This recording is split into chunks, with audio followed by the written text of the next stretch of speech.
Nous allons faire ces deux exercices à titre d'exemple.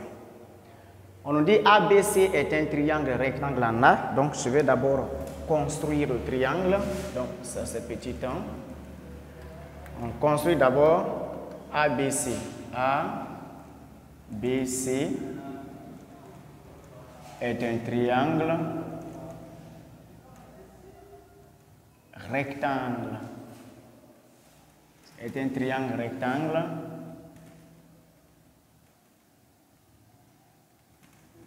en A.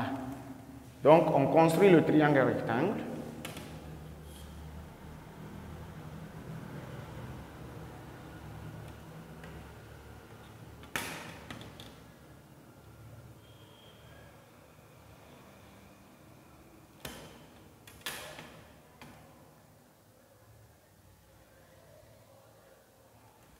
Rectangle en A, le point A est ici. Ok. La distance AB égale à 5. Donc AB égale à 5. La distance AC égale à 7. Et on nous demande de calculer la distance BC. Ok. Donc calculons BC. BC étant l'hypoténuse, on applique la propriété de Pythagore qui dit que l'hypoténuse au carré est égale à AC au carré plus AB au carré. En remplaçant les lettres par leur valeur, on obtient AC égale à 7, donc 7 au carré, plus BC qui est, AB qui est 5, donc 5 au carré. On obtient 7 au carré, 49, plus 25. Ok? Donc, on obtient ici 74. Donc, la distance BC égale à, BC au carré égale à 74. Alors, ce qui équivaut à dire que BC égale à la racine carrée de 74. Nous venons de calculer BC avec le premier exercice. On nous dit que AC égale à 7 et AB égale à 5.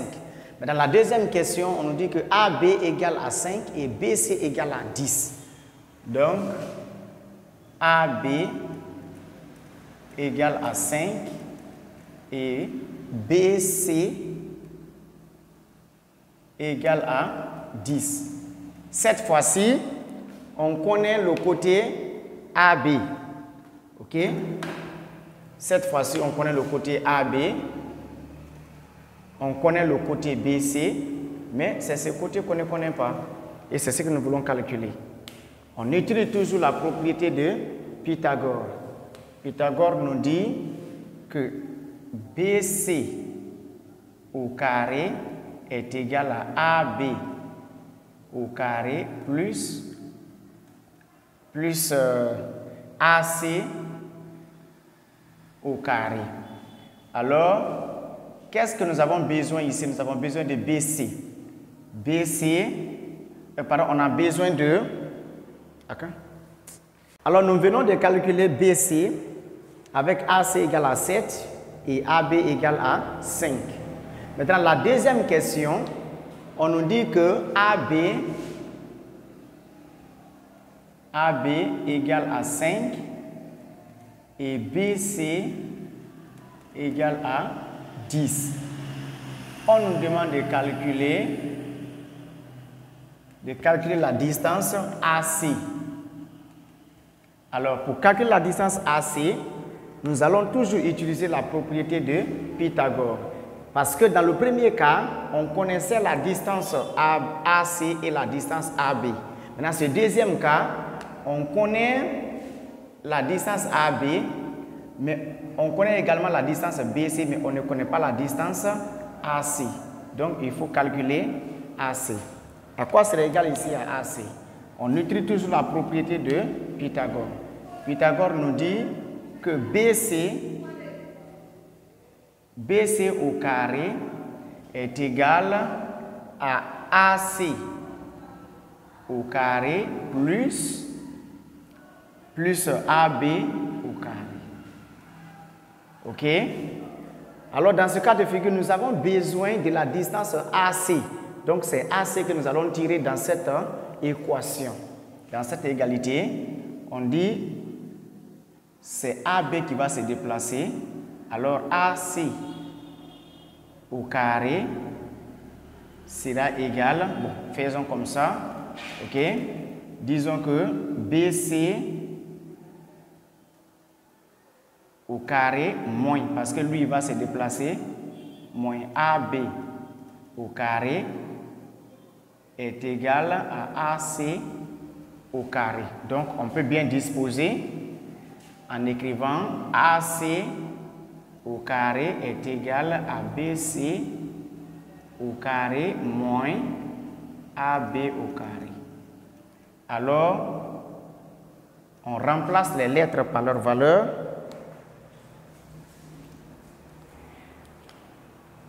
AB égale à 5 et BC égale à 10. Donc, on aura ici 10 au carré moins 5 au carré. 10 au carré égale à 100. 5 au carré égale à 25. Alors, 25 moins 100 moins 25, on obtient 75. Alors, AC au carré est égal à 75. Dans ce cas, AC reste égal à la racine carrée de 75.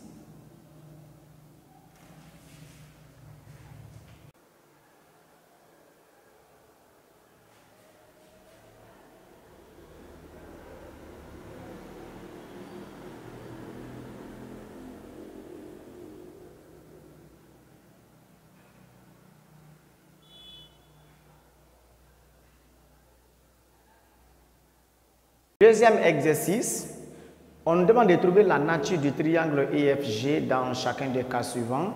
EF égale à 4, EG égale à 8, FG égale à 7. Ici, on n'a pas besoin de faire le triangle.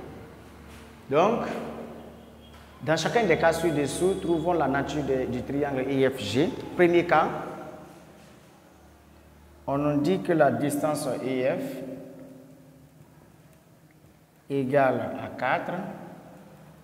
La distance EG égale à 8 et la distance FG égale à 7. Alors pour cela, qu'est-ce qu'il faut faire? Il faut juste calculer les carrés de chaque côté.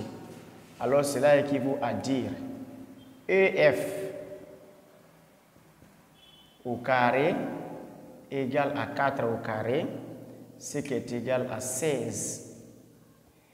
EG au carré égale à 8 au carré, ce qui est égal à 64.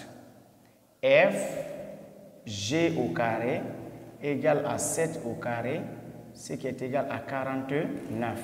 Donc, puisque déjà nous avons les différents carrés, qu'est-ce qu'il faut faire maintenant? Il faut faire la somme des plus petits côtés, c'est-à-dire 16 plus 49. Si cela me donne 64, ça veut dire que le triangle est rectangle. Donc, on fait la somme. 49 plus 16. 6 plus 9, on obtient combien? On obtient 15. 5, 1, 2, 6. Donc, 65. Alors, EF au carré plus FG au carré égale à 65. Donc, puisque cela est égal à 65 et pas 64, alors, ou bien nous pouvons même dire que ça c'est différent, ok? Différent de EG au carré. Alors, le triangle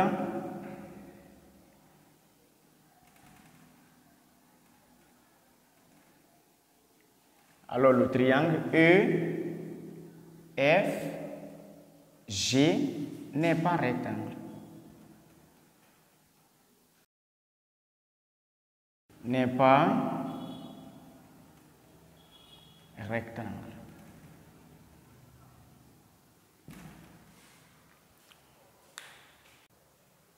Deuxième cas, on nous dit que EF égale à la racine carrée de 75 et G égale à 5, racine carrée de 2, et FG égale à 5. Alors, qu'est-ce qu'il faut faire? Il faut calculer les carrés de chaque côté. Donc, on calcule EF au carré, qui est égal à la racine carrée de 75 au carré, égale à 75. Et G au carré. Et G au carré, qui est égal à 5, racine carrée de 2 au carré, ce qui est égal à 25. 25 fois 2, hein?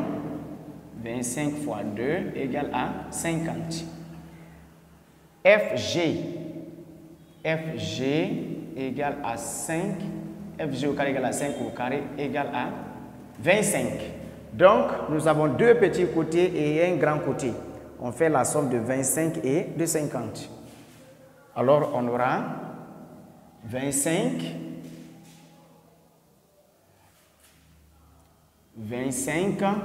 plus 50 est égal à 75. Donc, la somme des carrés des deux autres côtés est égale à 75. 75 qui est égal au côté le plus long.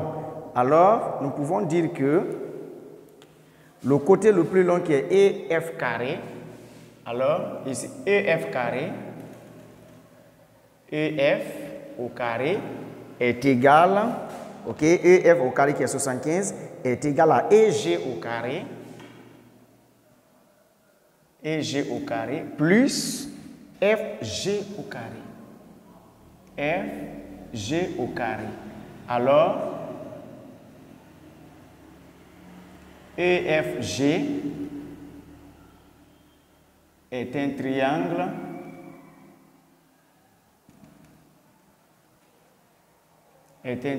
rectangle.